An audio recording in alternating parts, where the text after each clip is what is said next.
अहले लुगत ने यह बताया है कि चूंकि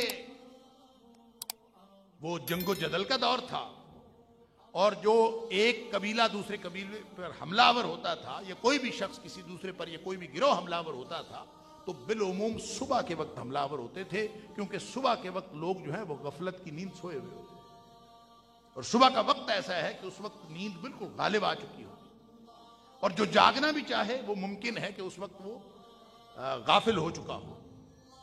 लिहाजा फजर के वक्त सुबह के वक्त लोग हमला करते थे और ये इस कदर आम प्रैक्टिस थी कि सुबह का लफ्ज हमले के मुतरादिफ करार पाया था। सुबह का लफ्ज ही हमले के मुतरादिफ था।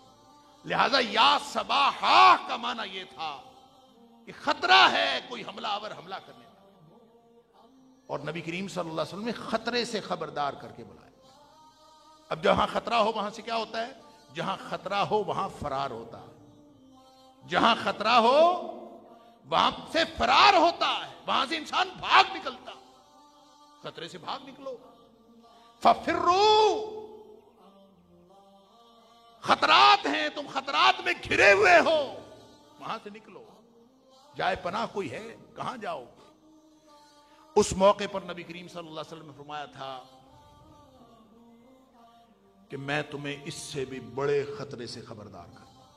ये छोटा खतरा है कि कोई हमला कर दे और तुम्हारा जानी और माली नुकसान करे, छोटा खतरा।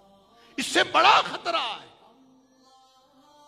हमें सारे खतरात महसूस होते हैं लेकिन दीन और ईमान का कोई खतरा महसूस नहीं होता, अंजाम का कोई खतरा महसूस नहीं होता, बुरे अंजाम का कोई खतरा महसूस नहीं होता। अगर हमने इस सारी कायनात को, इन कायनात के जोड़ों को, इस तजादात के जोड़ों को अगर हमने वाकयातन समझा होता, इसको सोचा होता, तो हमें अपने अंजाम की फिक्र जरूर लाहक होती।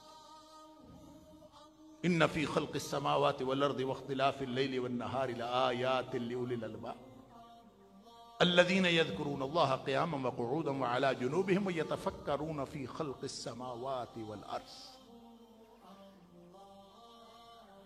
ये जमीन व आसमान में ये निशानियां, ये इख्तिलाफ है ना, आना जाना, ये जोड़ा है, आना फिर जाना।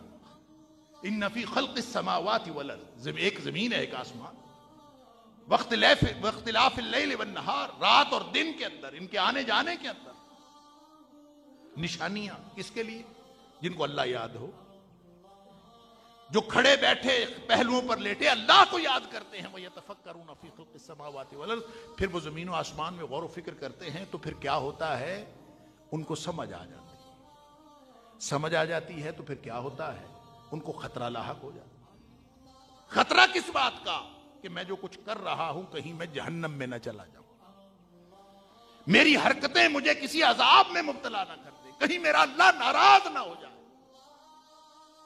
तो फिर उसको समझ आती है तो दुआ करना शुरू कर देता है, रब्बना मा खलक़्ता हाज़ा बातिला, अल्लाह ये सारा कायनात का निजाम तूने बातिल पैदा नहीं किया, मुझे समझ आ गई, बामकसद निजाम है। सुब्हानका फ़क़िना अज़ाबन नार, अल्लाह तू तो पाक है, हर किस्म के उयूब व नकाइस से तू पाक है, हर तरह की कमालात का तू हर तरह की खूबियों से मुत्तसिफ है, हर तरह के औसाफ का जामे ज़ात है। सुब्हानका फ़क़िना अज़ाबन नार, मुझे अपने अंजाम की फिक्र है, मुझे जहन्नम के अजाब से बचा ले, ये नतीजा निकलता है। लिहाजा अल्लाह हुक्म देता है, फ़फ़िर्रू इलल्लाह। खतरा है, जमीनों आसमान का निजाम समझ में आया है, अल्लाह के हुक्म की तामील और ख्वाहिशात नफ्स की तामील, इनमें फर्क समझ में आया है। अगर कायनात में कोई खतरा, कोई अकीदा दुरुस्त हुआ है, अगर कोई फिक्र लाहक हुई है, तो फरमाया इन्नी लकुम मिन्हु नज़ीरुम मुबीन, मुझे अल्लाह ने डराने के लिए तो भेजा है, डर जाओ। और अगर डर गए हो तो फिर भागो। किस चीज से भागो? हर उस चीज से भागो जिससे खतरा। और जब उससे भागता है तो इंसान किसी डायमेंशन में भागता है। कहां भागता है? वैसे तो जब जो खतरा होता है ना, तो खतरे में आदमी सिर्फ भागता है, ये नहीं देखता किधर को भाग रहा। वो कहते हैं कि सर पर पांव रखकर भागा, सरपट दौड़ा। किधर को? उस वक्त ये नहीं, खतरा देखकर उस वक्त ये समझ नहीं आती कि मैं किधर को दौड़ा। हां, पहले से अगर सोचा हुआ हो तो खतरात में हिफाजत करने वाली जात कौन सी है।